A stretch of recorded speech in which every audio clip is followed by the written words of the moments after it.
j'espère que vous avez passé un bon temps des fêtes et que vous avez bien profité de chaque instant entouré de vos proches. Je suis toujours contente de vous avoir à l'écoute du podcast et c'est toujours un plaisir pour moi de vous partager le plus de connaissances possibles sur la profession infirmière et les dessous de système de santé au Québec.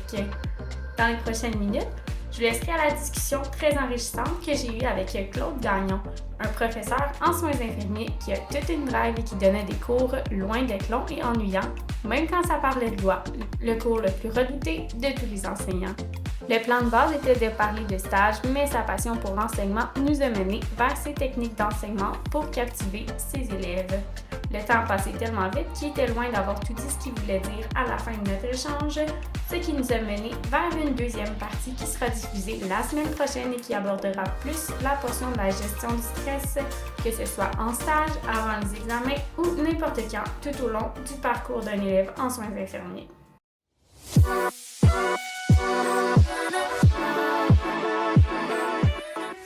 Avant de vous laisser à notre discussion, je voulais vous rappeler que le podcast est soutenu par Apprentis Inf et Garde Malade, deux compagnies québécoises toujours là pour les infirmières. Comme j'ai pris l'initiative du podcast et que j'ai fait tout par moi-même, j'ai défrayé tous les coûts pour vous fournir un podcast de qualité.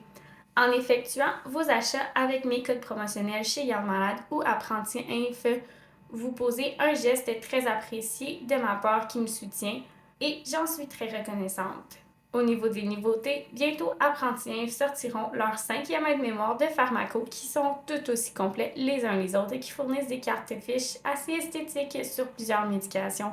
Les 4 premiers sont déjà disponibles, pour le 5e, ça s'en vient. Pour les commander, utilisez le code promotionnel CHOC15 pour un 15% de rabais sur toute leur boutique. Pour un renouvellement de votre garde-robe d'uniforme, c'est chez Garde Malade que ça se passe. Si ce n'est pas déjà fait, vous pouvez vous procurer leurs 2 nouvelles couleurs d'uniforme orchidée et porcelaine disponibles dans une grande variété de modèles et de grandeurs. Avec le code CHOC10 pour un 10% de rabais. Honnêtement, wow, un coup de cœur. Chose dite, je vous laisse sur Claude et sa passion pour l'enseignement.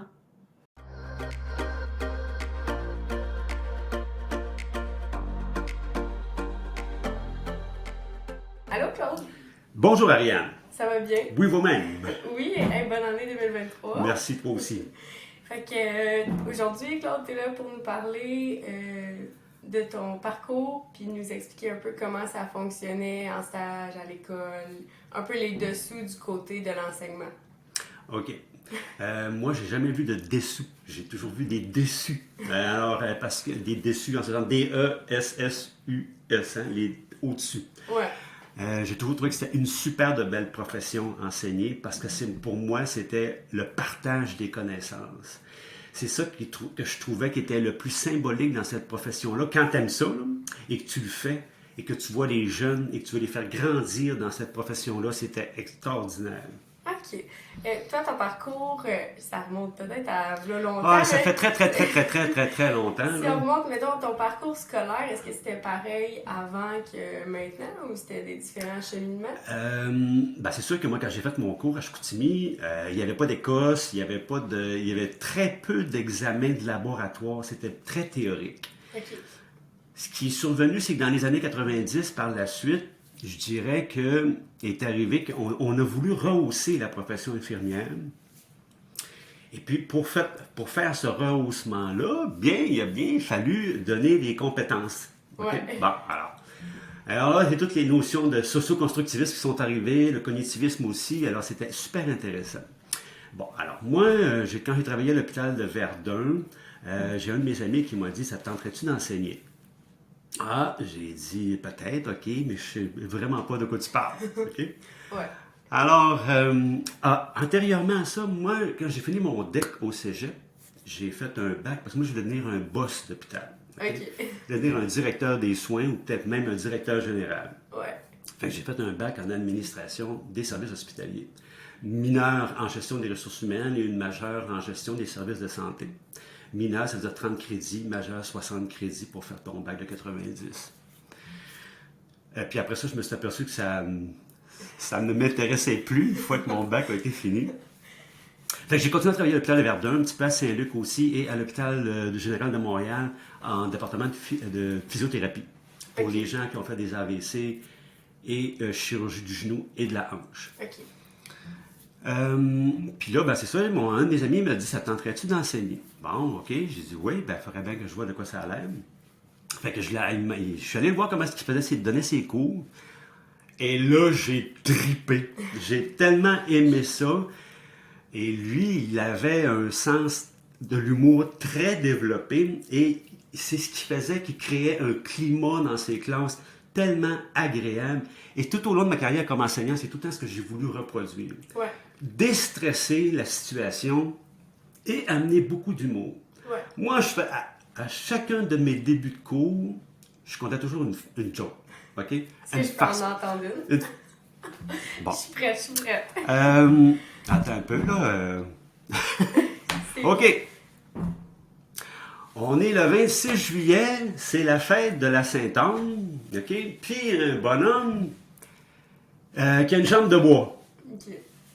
Le bonhomme, il rentre dans la procession, puis là, il entendait tout le monde chanter.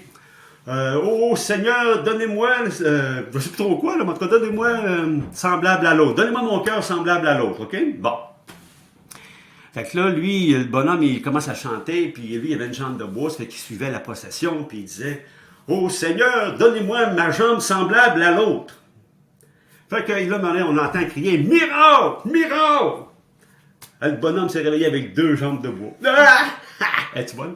Non, mais c'était tout le temps ce style de petit Juste pour joke-là. détendre l'atmosphère. Et puis, quand j'enseignais aussi, ce que je faisais souvent des erreurs OK. volontaires.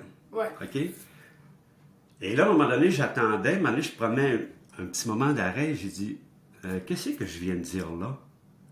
Et là, j'attendais de voir s'il y avait quelqu'un allait me répéter ce que j'avais dit pour savoir est-ce que c'est correct ce que je viens de dire. Bon. Alors, ce qui fait que je reviens en l'an 2000. Je suis allé voir comment ça se passait à une classe d'enseignement au cégep André Laurando. Et là, moi, j'ai aucune formation en enseignement. Alors, là, j'ai dit, qu'est-ce que je ferais? Bon, là, ils m'ont dit, va faire ta maîtrise en sciences infirmières avec l'option enseignement, des soins. Sauf que quand je suis arrivé à la maîtrise, pour me faire accepter à la maîtrise, ils m'ont dit, c'est parce que tu n'as pas de bac en sciences infirmières, il faudrait que tu ailles faire ton bac avant. Ah ouais. OK. Je suis allé faire mon bac en sciences infirmières. Et après ça, j'ai pu accéder à la maîtrise en sciences infirmières avec option enseignement des soins. Fait que ça, j'ai fait ça tout au long de 2001 à 2007. OK. Par les soirs, fin de semaine, travail au travers de ça et tout ça. Ensuite de ça, là-dessus, en 2002, j'ai passé une entrevue pour enseigner au cégep André Laurando. Et ça a été une catastrophe. OK? Les questions qu'on me posait, je savais rien. C'était Okay. des questions sur l'enseignement, qu'est-ce que tu ferais dans telle situation? Connais-tu qu'est-ce que ça veut dire les approches par compétences, l'approche par problème, l'approche par situation clinique? Bon, OK, c'est beau, je m'en vais. Je suis parti. OK. J'ai dit, ça marche pas mon affaire, je suis mal préparé, puis tout ça. Mais la deuxième fois, par exemple, OK, là, je m'attendais aux questions qu'il allait me poser. Et là, quand on m'a demandé, entre autres, vous savez, les fameuses questions par rapport au modèle conceptuel. Bon, on m'a demandé quel modèle conceptuel que je connaissais. Je leur ai dit, j'en connaissais au moins 6 ou 7. Je venais juste de les apprendre au bac. Alors, ça a été bien fun. Et eux, c'était le modèle McGill, qui est utilisé partout au Québec. Et là, on m'a demandé d'expliquer une situation. On me parlait d'une femme qui avait une plaie, je crois, et qu'est-ce que je faisais avec ça? Là, il fallait que j'explique le processus, et voilà. Bon. Parce qu'il faut savoir que le modèle conceptuel, ça définit ta profession infirmière, mais tu as besoin d'une démarche scientifique pour dire comment est-ce que je vais faire ma profession infirmière. Il y a une définition que tu peux faire avec ton modèle, mais ta démarche, c'est ça qui va te permettre de... Tes étapes, tes 5 étapes de la démarche scientifique, c'est ça qui va te permettre de pouvoir travailler, si je peux dire. Donc, j'ai commencé André Laurando en 2002. Ça a super bien été. Les stages, par contre, c'était à l'hôpital La Chine. J'avais jamais mis les pieds là. Je suis allé m'orienter durant l'été. Et là, ça marchait différemment qu'à l'hôpital de Verdun que je connaissais. Moi, j'ai toujours travaillé sur des départements de chirurgie. D'ailleurs, les 5e étages dans tous les hôpitaux, je pense, sont prédestinés à être des départements de chirurgie. Fait qu'à la Chine, bon, j'étais allé là quelques jours me faire orienter. Il ne fonctionnait pas de la même manière. Mais j'ai vu des étudiants qui étaient déjà inscrits à André Laurando, qui venaient travailler comme CP durant l'été. Et là, je leur demandais, comment vous faites quand vous recevez un client de la salle d'op, qu'est-ce que vous faites? De la salle de réveil, qu'est-ce que vous faites? Et chacun avait un petit peu une réponse différente. Certains qui m'apparaissaient plus insécures allaient voir l'appareillage d'abord. OK. Et les gens qui, pour l'appareillage, c'est une chose, mais que c'est la personne qui est plus important, on s'occupe de la personne. Que ta pompe volumétrique est mal programmée, ça n'a aucune importance. Ben, je te dis pas que c'est de l'insuline ou d'un anticoagulant dedans, puis ça coule à 100 ml à l'heure, il y en a un problème. Là. Mais il y a quelqu'un qui est mauditement mal programmé, mais peu importe. Si c'est un petit MS à Bon, 50 OK, 000 oui, c'est ça. Tu sais, ça, c'est pas tellement grave. Ouais. Fait que là, je me suis aperçu que, bon, là, tout de suite, j'ai accroché sur ça.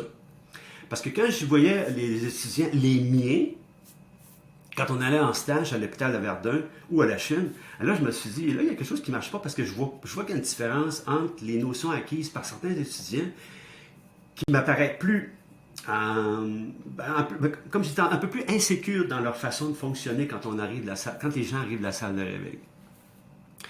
Ce qui fait que moi, j'ai travaillé là-dessus. C'était mon sujet de mémoire de maîtrise par rapport à donner une méthodologie de travail dans certaines situations un peu plus complexes de soins. Pour que ça devienne facile. C'est ça qui est important, dans le sens de dire qu'il faut que tu comprennes tout le processus, mais que ça devienne facile d'intégrer ce processus-là dans tes tâches. Alors, j'ai fait ça, j'ai fait ma maîtrise en sciences infirmières, option enseignement des soins. J'ai adoré ça, sauf les cours de statistique. Ça, je peux-tu vous dire que... OK. C'était pas ton dada. Les cours méthodologie de recherche... OK. C'est bon. C'est intéressant. Enfin. Mais ce qui est intéressant à la maîtrise, c'est que les classes étaient très petites. Puis il y a des cours qui se donnaient durant l'été uniquement. Puis là, je me disais au mois de juillet, mais je dis, faut-tu saillir pour venir suivre des cours de soins infirmiers, des sciences infirmières, en plein cœur du mois de juillet, quand il fait 34 degrés dehors? On est 4 dans la classe. OK. Bon, alors, tout ça fait ma maîtrise, j'ai fini ma maîtrise. Et puis, André Laurando, à un moment donné, là, je voulais connaître autre chose. Bon, là, j'ai produit plusieurs documents à André Laurando. J'ai tripé André Laurando. OK? Et à l'époque, André Laurando, on faisait encore, après les fins de session, des écosses. Ouais. Qui, malheureusement, n'existent plus aujourd'hui. Je parle aux examens de l'ordre. OK, ouais, c'est ça. En tout cas, on en reparlera peut-être tantôt. Ouais. Et à ce moment-là, moi, on rit. C'était tellement drôle de faire ces écosses-là, les examens d'intégration qu'on appelle. Ouais. Pour nous, les profs, c'était drôle. Mais pas pour les étudiants, par exemple. OK? C'était comme un peu préparatoire aux écosses de l'ordre qui s'en venaient, mais différent, on s'entend. Alors, ce qui fait qu'à un moment donné, en 2008, 2009, je suis parti 1 an. On a fait un échange de profs. Il y a un prof de l'Université du Québec à Chicoutimi qui voulait venir à Montréal pendant 1 an. Puis moi, Chicoutimi, je viens de là. Je suis allé enseigner à l'Université du Québec à Chicoutimi pendant 1 an de temps. Session hiver 2009 et automne 2009. Non, automne 2008, excusez. Automne 2008. On est le 3 janvier, hein, c'était que regarde. Automne 2008 et hiver 2009. Et là aussi, là, j'ai tripé enseigner à cet endroit-là. D'abord, l'UQAC, c'est un petit complexe universitaire, mais tellement bien aménagé, tu ne vas jamais dehors. Il y a des passerelles partout dans les airs qui te réunissent tous les pavillons. C'est super intéressant. J'avais 3 classes. Hey, c'est pas gros, là, 3 cours par semaine, t'es à temps plein, hein? On s'entend-tu? Ce qui fait que j'avais un cours de perfectionnement, puis un cours de personnel infirmier qui était déjà gradué, puis j'avais 2 classes de gens qui étaient en sciences infirmières avant d'être infirmier au complet. Ça aussi, là, j'ai trippé. J'ai produit beaucoup de documents aussi là-dessus. Et entre autres, qui était les chemins de la douleur. Ça, j'ai adoré monter ce cours-là. C'était un cours de 5 crédits. Ça durait 4 heures et demie. Mais j'ai trouvé ça super le fun. J'aime beaucoup m'entendre pouvoir parler du cheminement de la douleur. OK. Théorie, on s'entend, là. Moins drôle en pratique. Ouais. OK. Mais je veux juste faire une petite parenthèse. Entre-temps, moi, quand j'étais jeune, beau, fort et musclé, je faisais beaucoup de bicyclette. Okay? J'ai chuté, je me suis blessé un genou. Et à un moment donné, bon, la médication, arthroscopie dans le genou, bon, OK, ben, tu vas rester un petit peu avec des séquelles. Ah, ben non, je dis pas vrai, là, pas à 30 ans avec des séquelles, marcher avec une canne, là, wow, une minute. Fait que je suis allé faire de l'acupuncture. OK? Et c'est l'acupuncture qui a fait partie de ma douleur complètement. Ah ben, je dis, c'est tellement beau! Moi, je veux savoir qu'est-ce que c'est cette affaire-là, l'acupuncture. Fait que de 98 à 2001, j'ai fait mon cours d'acupuncture aussi à la seule place au cégep André Laurando. Non, pas vraiment. Au cégep de Rosemont. 3 ans à temps plein. Et ce n'est que des cours de concentration. Tu n'as pas de cours de philo. Alors, quand ils sélectionnent les étudiants en acupuncture, ce sont tous des étudiants qui ont déjà un autre deck à quelque part, alors que tous les autres cours sont faits. Parce que ce ne sont que des cours, parce que le cours est très, très, très chargé. Okay. Mais j'ai trippé là, comme ça se peut pas. Ceci dit, ça c'est une petite parenthèse. Fait qu'en somme, j'ai 2 decks, 2 bacs, une maîtrise, 3 cours de doctorat. Parce que quand je suis allé à l'UQAC, quand tu enseignes dans les universités, on te demande, avec une maîtrise, tu peux enseigner dans les universités du Québec. OK. Encore en 2022? Oui, oui, tu peux encore enseigner, mais tu vas être chargé de cours. Tu ne deviendras jamais un professeur titulaire d'un cours. OK. Tu es chargé de cours. Mais qu'on te demande, par contre, si tu veux donner des cours, c'est-à-dire si tu veux accéder au doctorat, on va te faciliter la tâche. Alors, moi, j'ai pris 3 cours. Encore des cours de statistiques. Initiation à la recherche et éthique et recherche. Mais éthique et recherche, ça c'était intéressant quand même. Ça dépend de la recherche que tu fais. Ouais. Mais j'ai trouvé ça très fun aussi. Bon. Mais ça s'est arrêté là. Je pense que mon cerveau, il avait acquis sa finalité en soi, il n'était plus capable. Trop de cours. Trop de cours. Fait que quand je suis revenu, André Laurando, à l'automne 2011, là, le trafic Saint-Hyacinthe-Montréal, j'étais plus capable. Ouais. J'ai donné ma démission. OK. Et là, le reste de l'hiver, le reste de la session d'automne, OK. Puis à un moment donné, en janvier, j'ai vu que le cégep de Saint-Hyacinthe demandait des profs. J'ai passé une entrevue, mais tellement ri dans cette entrevue-là. J'ai eu du plaisir, ça se peut pas. Il y avait une dame qui était une adjointe à la direction des études, que je salue d'ailleurs, Mme Derry. Et il y avait 3 profs aussi et une personne des ressources humaines. Alors, quand tu passes une entrevue comme enseignant, on te pose des petites questions, modèles conceptuels, ces choses-là. Qu'est-ce que tu fais dans telle situation? Et ensuite, on te demande de faire un petit enseignement de 10 minutes à peu près. On te donne déjà le sujet avant. Attends un peu, moi, c'était quoi déjà? En tout cas, peu importe. Tu prépares ça sur PowerPoint, tu amènes une clé et ça, et là, tu te lèves et tu donnes le cours aux 3 personnes qui sont présentes. Mais là, on a ri. C'était incroyable. J'ai tellement aimé cette petite entrevue-là. Alors, qu'est-ce qui est arrivé, c'est que moi, j'ai passé mon entrevue le mardi, je pense. Le vendredi, on m'appelle. Le lundi, je commence. OK? Alors là, comme je ne connaissais pas l'hôpital de Saint-Hyacinthe, on m'a emmené avec un autre prof faire pas de supervision de stage, mais aller voir comment ça se passe sur les départements. Au 5e étage. J'ai fait le 5e, le 6e. Ah non, c'est pas vrai. Ma première expérience, c'était au 11e. OK. Mais le groupe que j'avais, c'était des finissants, c'était eux qui s'en allaient en voyage humanitaire. On a eu du plaisir. Les étudiants en connaissaient quasiment plus que moi sur la médication en psychiatrie. On s'entend dessus, là? Parce que le 11e étage à Saint-Hyacinthe, c'est la psychiatrie. Mais je pense que c'est plus la psychiatrie, mais c'était... C'était ça dans le temps. Et moi, j'ai jamais travaillé en psychiatrie. OK?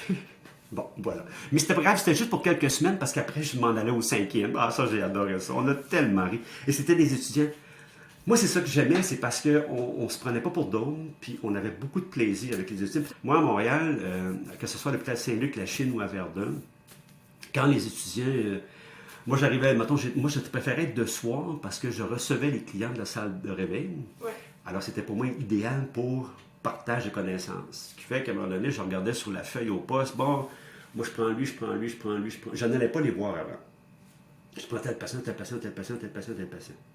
Et là, j'arrivais, puis je disais aux étudiants, bon, toi, t'as celui-là, celui-là, t'as celui-là, celui-là, celui-là. Et là, évidemment, les étudiants, ils arrivent tous, ils vont... Là, je vous allez faire votre première évaluation, revenez me voir après. Et là, il est 6, 7, on était 7, André Laurando. Ah, oh, hey, le mien, son pansement au genou, là, ça saigne, son Normovac est full plein. L'autre, elle me dit, hey, il respire juste à 8, mon patient. L'autre, elle m'arrive, puis elle me dit, bon, ben, le pansement, il est décollé. L'autre, c'était qu'il n'y avait pas de poux. OK. On va y aller en priorité. Lequel qui respire plus? Ah oui, c'est parce que moi, je disais tout le temps, moi, je ne suis pas une femme. Je ne suis pas capable de faire 3-4 choses en même temps. Un patient à la fois. OK?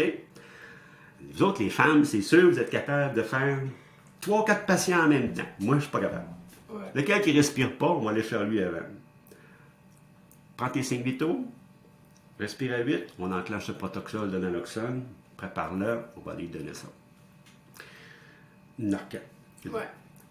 Et après ça, ben, etc. Là, le pansement qui saigne, ça n'a aucune importance. Parce qu'il faut que tu saches c'est quoi la différence entre une hémorragie ou un saignement normal versus une hémorragie. Donne-moi tes symptômes de signe hémorragique versus que l'hémorragie soit plein. C'est pas grave, ça. Dis-moi si c'est... Tu as 2 patients pareils, un à côté de l'autre, 2 chirurgies du genou. D'ailleurs, les chirurgies du genou, ça saigne énormément. Ouais.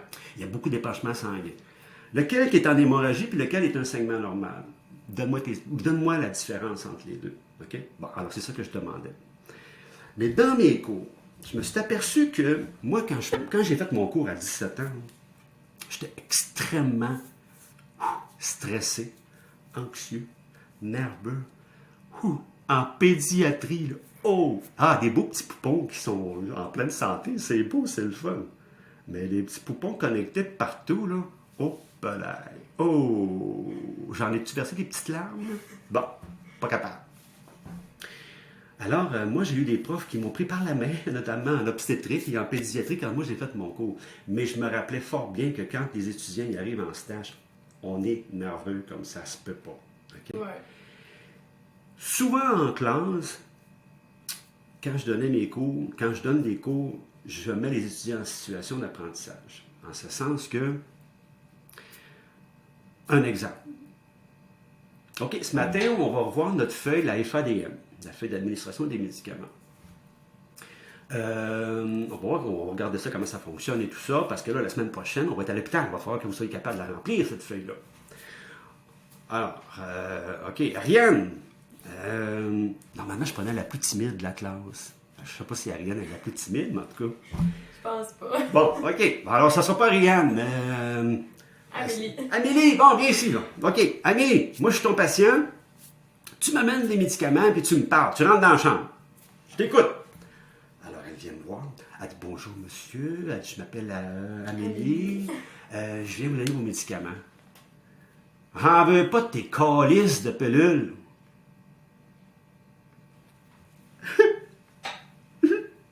Mais non. Pleure pas, là. OK? Elle vient me voir. Mon patient, il m'aime pas. OK? Moi, je leur dis, qu'est-ce que vous faites? Bon, là, ils viennent te dire, ils viennent t'envoyer chier carrément. OK? Qu'est-ce que tu fais? T'as pas à pleurer, là. OK? Viens me voir.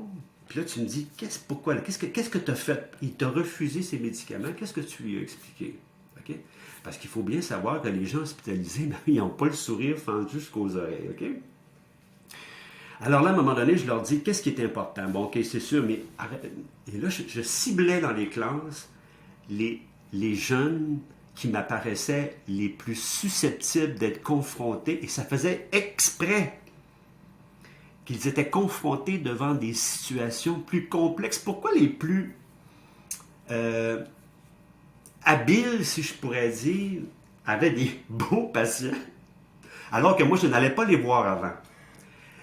Et pourquoi les jeunes qui avaient le plus de difficultés, ça arrivait, et on dit tout le temps qu'il n'y a pas de hasard dans la vie, là, mais ça arrivait tout le temps que c'était elle ou lui qu'il y avait un patient plus complexe, une gestion de client plus difficile.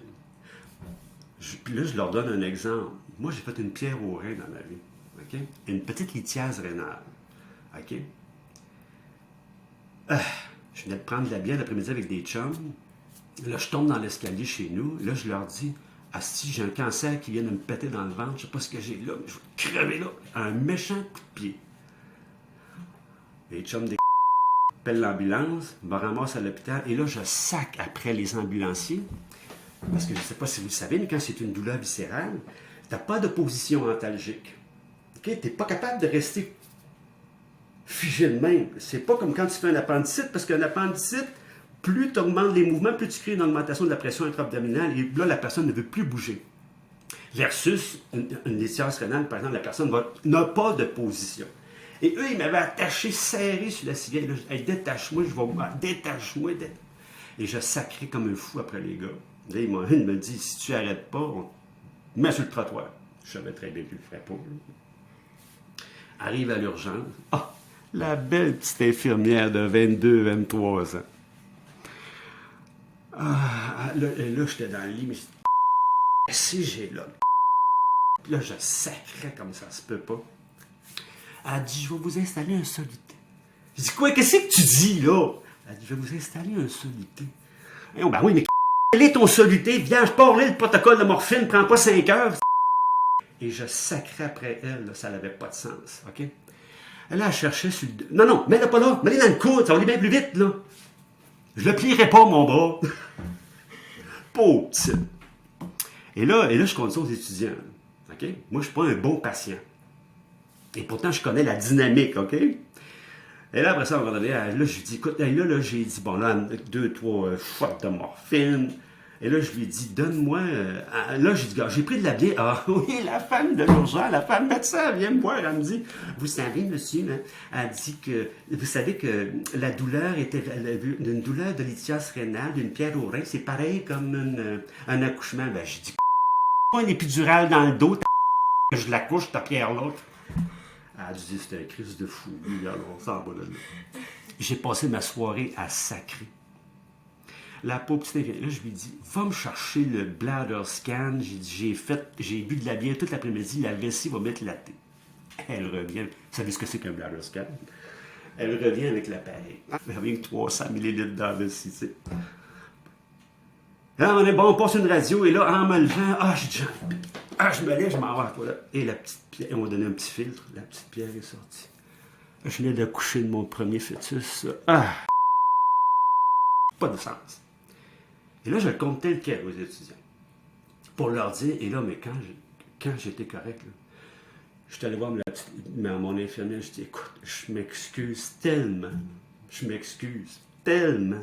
Et là, je leur raconte que moi, je connais ça. Imagine les gens qui n'ont aucune notion de ce qui est en train de leur arriver. Et écoute, je les mets dans ce contexte-là pour leur dire que oui, vous allez avoir des patients débiles comme moi. OK? Ça va arriver, ça c'est sûr et certain. Vous n'aurez pas toujours une belle petite madame, toute bien, toute belle petite jaquette, toute belle fine. Non, ça n'arrivera pas tout le temps, ces affaires-là. Ceci dit, moi j'ai beaucoup aimé la chirurgie, sur les départements de chirurgie. Mais là aussi, je me suis aperçu que les étudiants avaient des petits problèmes quand ils recevaient les clients de la salle de réveil. On se garoche un peu n'importe où.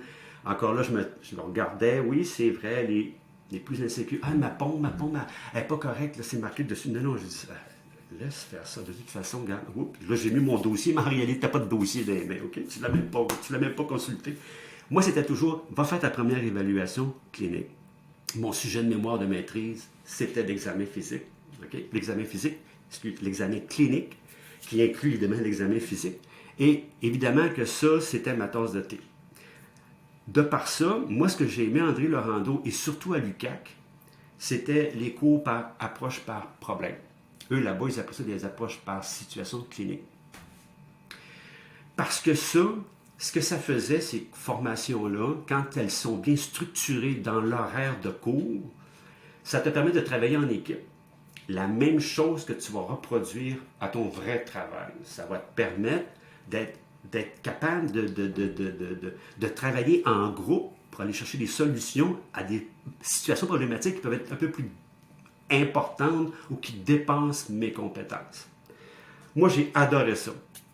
On a essayé, quand je suis arrivé à Saint-Hyacinthe, on a essayé un peu cette approche-là, mais les horaires ne le permettaient pas. Il aurait fallu régler le problème dans l'espace de 3 heures de cours. C'est pas de même que ça fonctionne.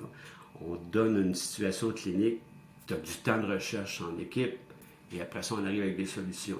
Mais il faut bien élaborer le canevas de base pour que ça soit profitable pour tous les étudiants. Ce qu'il fait que c'était les situations, moi j'ai travaillé au 5e en chirurgie, ça a toujours super bien été. Qu'est-ce que tu faisais, mettons, avec un étudiant qui arrivait en stage vraiment stressé, tu sais, pour le calmer? Puis... Je voulais juste savoir, est-ce qu'il y avait eu un événement particulier? Est-ce que c'est la journée qui s'amorce, qui te stresse, ou bien si tu as vécu quelque chose, je sais pas, mais un décès dans ta famille, un chum qui t'a laissé, je sais pas, une situation qui peut t'avoir blessé auparavant. Si c'était rien de ça, ce que je pouvais faire à ce moment-là, quand je m'apercevais que c'était non fonctionnel, c'est arrivé à quelques reprises, je faisais travailler les étudiants en équipe. Okay. Je les mettais en 2 par 2. Ouais. Ça m'est arrivé à chaque session, une session comme tu me parles, extrêmement stressé. J'en ai eu, là, mais ça, c'est stressant, la Ah, mais c'est sûr que c'est stressant, là, OK? On joue quand même avec... on n'est pas... OK, oui, c'est ça. Tu sais, t'es dans un garage, tu es encore un matin, tu crisses un peu dans le pneu, pas sûr que le char, ça va te déranger bien gros. Ouais. OK? Mais à l'hôpital, tu sais, un matin, tu files pas, puis tu as le goût de sacrer un coupé dans le lit, mais là, c'est pas tout à fait la même chose. OK? Mais pour désamorcer ce genre de situation-là, c'était encore là le travail d'équipe. Okay? Qui fait qu'à chaque fois, ça a toujours désamorcé une situation problématique.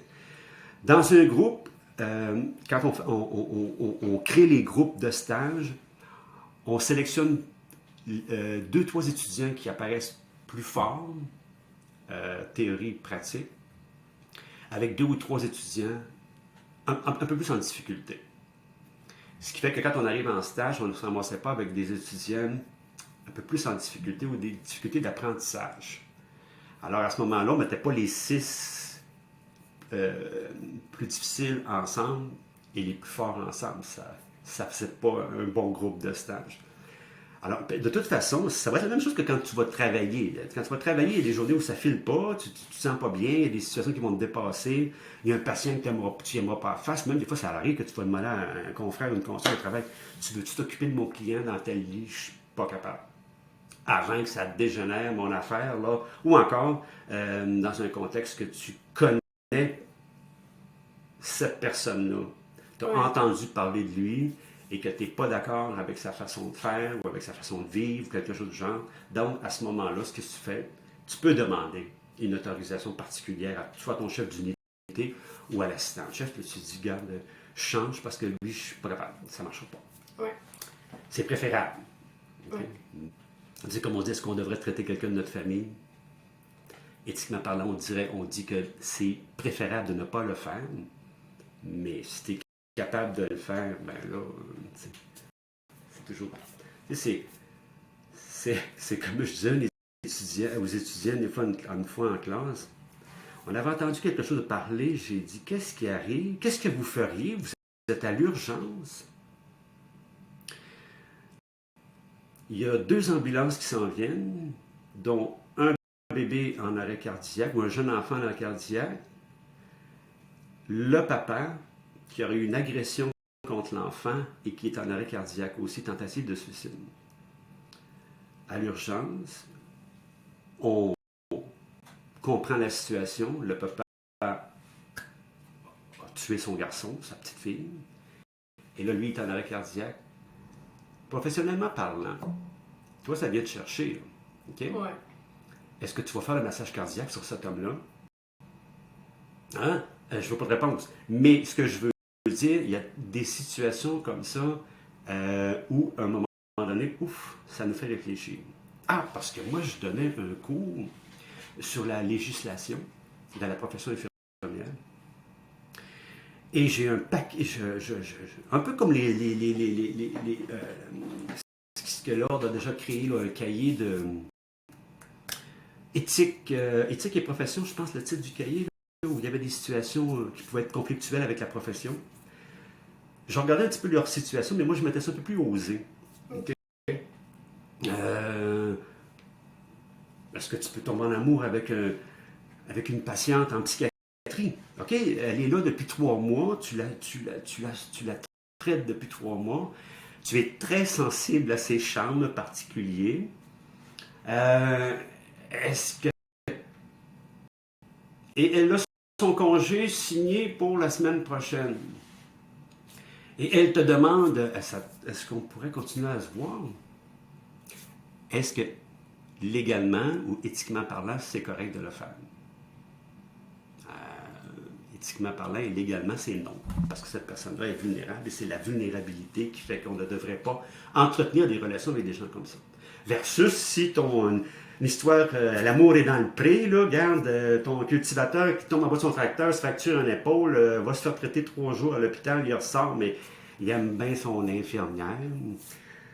Il se rend compte à l'exposition agricole, OK? Et il se rend compte et il tombe amoureux un de l'autre. Est-ce que c'est correct? Bien sûr. Ben ça n'a aucun rapport. Ça dérange absolument rien. Là. OK?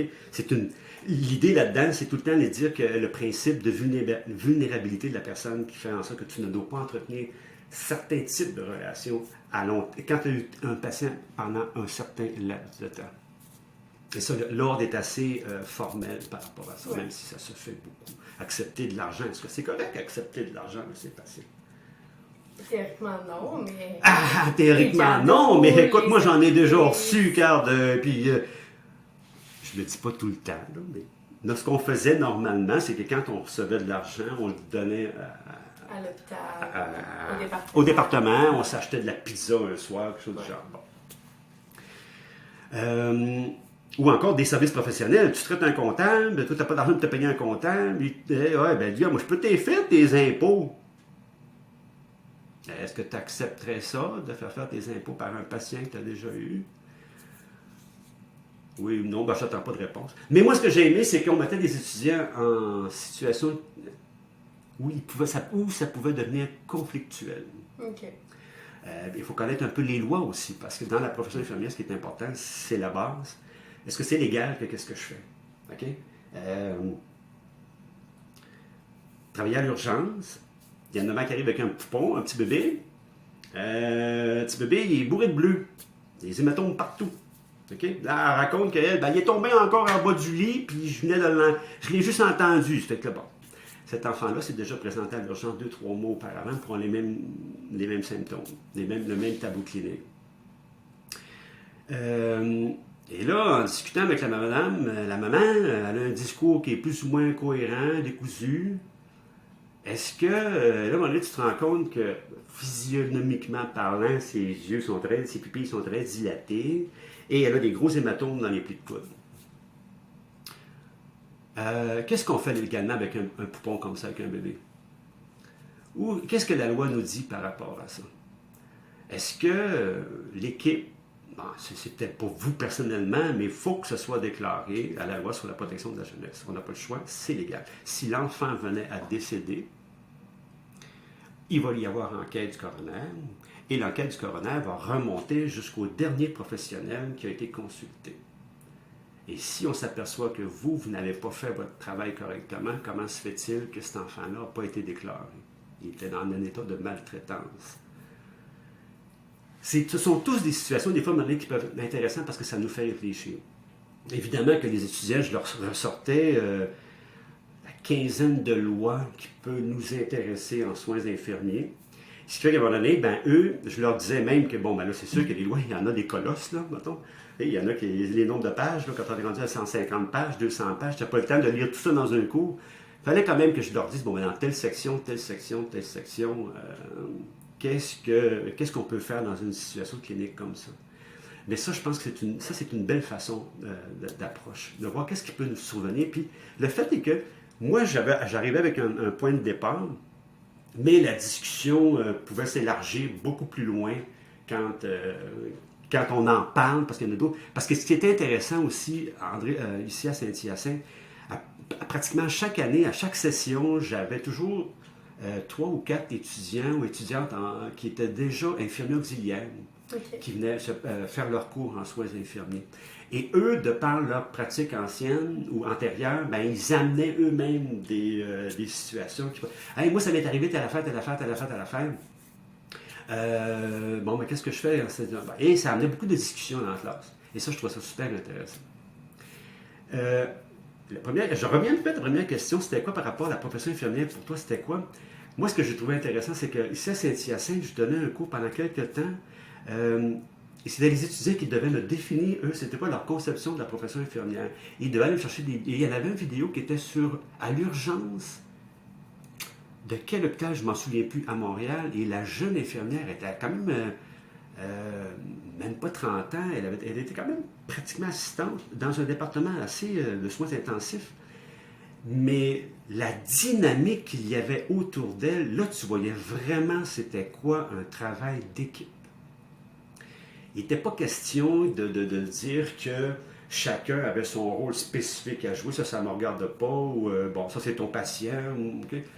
Là, vraiment, on était capable de déterminer, de trouver c'était quoi un beau travail d'équipe, ce qui fait le lien avec quand on parle d'approche par problème ou approche par situation clinique, de dire que c'est une façon d'enseigner qui permet éventuellement de voir qu'est-ce que ça va être ta prochaine profession. OK. Tous les cours que moi j'ai donnés ici à Saint-Hyacinthe, j'ai adoré mes cours. J'ai enseigné en première année, en deuxième année, troisième année, un petit peu en troisième année, quelques cours. Mais la troisième année, c'est beaucoup une session de psychiatrie, donc pour moi, c'était automatiquement éliminé. Okay. L'autre session, il y avait quand même 3 ou 4 professeurs et ce n'est presque que des stages en dernière session. Parce qu'ici à Saint-Hyacinthe, c'était pas comme à Montréal. À Montréal, on avait 2 admissions par année. Première année, 2 admissions en janvier puis en septembre. Ici, à Saint-Hyacinthe, c'est qu'une seule admission. Première année, c'était hyper intéressant. C'est sûr que la deuxième année, c'est intéressant parce que là, première année, souvent, les étudiants font du magasinage. Ouais. Est-ce que c'est une profession qui peut m'intéresser éventuellement? Ils ne savent pas trop. Bon, je vais aller voir ça. Fait que souvent, mais rendu en deuxième année, là, si tu as fait la première année, puis que tu es rendu en deuxième, c'est parce que tu veux probablement poursuivre ta formation. Tu n'as pas le goût de dire ah non, ça quoi ça peut arriver là, qu'en deuxième année, les gens, surtout quand tu arrives les cours en pédiatrie, là, souvent, ça fait les gens n'aiment pas ça ou que c'est trop précis, spécifique, spécialisé. Les gens vont faire en sorte que non, ça me dit rien. Puis en pédiatrie, je me souviens en tout cas de quelques cas que j'ai eus, mais c'était quand même assez facile, contrairement, mais c'est quand on est allé en périnate, non, ça c'était vraiment trop pour moi. Là, moi, voir les bébés dans les petits incubateurs, écoute, c'est tout petit comme ça, c'est connecté partout. Non, pas capable. Je suis allé une fois à Sainte-Justine aussi, pour faire un stage, avec un autre prof pour voir. Moi, voir les petits bonhommes ou les petites bonnes femmes debout dans leur lit avec les barreaux, là. Ouf! Crève-cœur, pas capable. Mais ça en prend des gens qui sont capables de le faire. Mais pas pour moi, c'est pas mal, je suis pas capable. Mais tu as réussi à passer par-dessus ça, vu que tu aimais la profession. Oui, ça, effectivement. Ça, oui. Ça, pour l'amour de la profession, là, je dirais que qu'est-ce qui arrive, c'est que c'est une profession qui, c'est vraiment un service que l'on rend. C'est tellement gratifiant quand tu arrives chez toi le soir, tu dis, hey, moi, j'ai fait la différence dans la vie de personnes aujourd'hui. Je les ai aidés. Ça, c'est quelque chose qui vient te toucher. C'est sûr que des soirs, tu arrives à la maison, elle n'est pas eu facile aujourd'hui. Ça, c'est sûr et certain. Et encore là, c'est l'idée derrière ça, c'est la force du travail d'équipe qui fait qu'on est capable de passer au travers de quelque chose. Ce n'est pas une profession où tu vas travailler tout seul. C'est une profession où tu travailles en équipe. C'est une équipe de soins. Okay? Et d'autant plus qu'aujourd'hui, ben, je dis aujourd'hui, ça date quand même des années 2002-2003, la loi 90, qui a fait évoluer la profession infirmière en développant la profession infirmière ou infirmier praticien, Ouais. où on visait, parce qu'on parlait toujours de l'autonomie de la profession. L'autonomie, ça veut dire que tu es capable de fonctionner d'une manière autonome, mais toujours en parité ou toujours en association avec d'autres professionnels. Ça ne veut pas dire que tu fais ta petite affaire tout seul sans t'occuper des autres. Okay? Mais justement, en 2003, le gouvernement a fait, et d'ailleurs, ici, on l'a fait dans la loi 90, on a donné des actes infirmiers aux infirmières auxiliaires, on a donné des actes médicaux davantage aux infirmiers ou infirmières, et c'est maintenant dans la loi, mais ça fait belle lurette que c'était ailleurs. On parle des pays comme en Australie, même ici au Canada, en Ontario, en Nouvelle-Zélande, des pays qui sont beaucoup plus évolués, si je pourrais dire, au niveau de la profession infirmière, parce qu'évidemment, il y a le manque, où il y a peu de médecins, ce sont les personnels infirmiers qui prennent en charge un réseau de santé presque au complet. Quand on vient au niveau de ces rôles-là, qu'est-ce qui arrive, c'est qu'à un moment donné, au niveau de la profession, on parlait de profession autonome, donc, mais ça veut dire autonome, qu'est-ce que ça voulait dire? Bien, ça voulait dire d'augmenter ses capacités. D'où est arrivée la formation sur l'examen clinique qui était davantage poussée. Et là, on se posait toujours la question, qu'est-ce qu'on devrait enseigner au cégep ou à l'université? Examen physique, je parle pulmonaire, cardiaque, abdominal, tégumentaire, peu importe. Est-ce que ça devrait se faire uniquement à l'université ou au cégep? Et qu'est-ce qui devrait être enseigné? Ça aussi, c'est super intéressant. D'ailleurs, c'est un des sujets de mon mémoire de maîtrise. Mais à ce moment-là, c'était de dire que, bon, un infirmier ou une infirmière qui a ces capacités physiques-là d'évaluation, parce que quand on parle d'évaluation, on parle de l'évaluation de l'état de santé physique et mentale d'une personne. En fait, qui au Québec a le droit de faire une évaluation physique et mentale d'une personne? Le médecin et l'infirmière et l'infirmier. Ce sont les deux seuls professionnels. Encore faut-il avoir les compétences pour le faire. Ouais. Okay. Évaluer la condition physique d'une personne au niveau de la santé mentale, ça prend une formation particulière. Évaluer la condition physique physique d'une personne aussi, ben ça prend une formation particulière. Est-ce que cette formation-là est accomplie aussi au Québec? Je pense que pas toujours. On dit les plus vieux enseignants, les plus vieilles enseignantes, sont hésitantes à aller prendre un stéthoscope et appliquer le stéthoscope dans les régions cardiaques pour dire qu'est-ce que j'écoute comme bruit. Ces gens-là d'ancienne école vont dire ça appartient au domaine médical, ça ne m'appartient pas. Est-ce que moi je dois écouter les bruits pulmonaires, les bruits abdominaux, intestinaux? Est-ce que ça m'appartient? Peut-être qu'aujourd'hui c'est plus, ça revient davantage avec les jeunes, les plus jeunes. Ouais. Les plus vieux, eux, voir le personnel infirmier avec le stéthoscope dans le cou, qui était l'apanage autrefois des médecins, c'était le signature. Quand on voyait des infirmiers infirmières, qu'est-ce qu'il fait avec son stéthoscope dans le cou? Il ne sait même pas s'en servir. Ça fait qu'à un moment donné, c'est ça. C'est que cette formation-là est venue s'inscrire dans le début des années 2000 et maintenant. Ça devrait se poursuivre, mais jusqu'où... c'est pas toujours adéquat. Puis toi, tu l'as vu, l'évolution de la profession. Tout à fait. Ça, oui. Parce que c'était quoi? Qu'est-ce qui était nécessaire d'enseigner? Je l'ai plus vu à l'université. OK. À l'UQAC, je me suis aperçu, et c'est là que André Laurando, oui. À l'UQAC, je l'ai vu, on ne faisait que ça. On avait une mise en situation, il appelait ça l'approche par situation clinique. Problème pulmonaire, une situation clinique. Et là, première chose qu'on faisait en laboratoire, c'était l'enseignement de la fonction pulmonaire. Okay? Ouais. L'examen physique de la fonction pulmonaire. Ceci dit, pour être prof en soins infirmiers ou en sciences infirmières, c'est sûr que pour le cégep, ça prend ton bac. Ouais. En soins infirmiers, en sciences infirmières. Comme je disais tantôt, si tu ne l'as pas, certains cégeps, dont ici à Saint-Hyacinthe, tu peux accéder comme prof, mais il faut que tu garantisses que ta formation est en cours et que tu vas le finir dans X temps. Ce que tu peux faire des stages, l'accompagnement en stage, mais tu ne peux pas donner le cours théorique. Là, les laboratoires, je ne me souviens plus s'ils peuvent les faire ou pas. C'est vague dans ma tête, mais ça n'a pas d'importance. À l'université, c'est sûr que ça te prend ta maîtrise pour enseigner à l'université. Mais si tu parles de grandes universités comme Montréal, tu ne pourras jamais être titulaire de cours, tu vas être chargé de cours. Okay? Okay. Même chose au niveau des universités du Québec, mais c'est plus spécifique pour les grosses universités, McGill, Montréal et tout ça.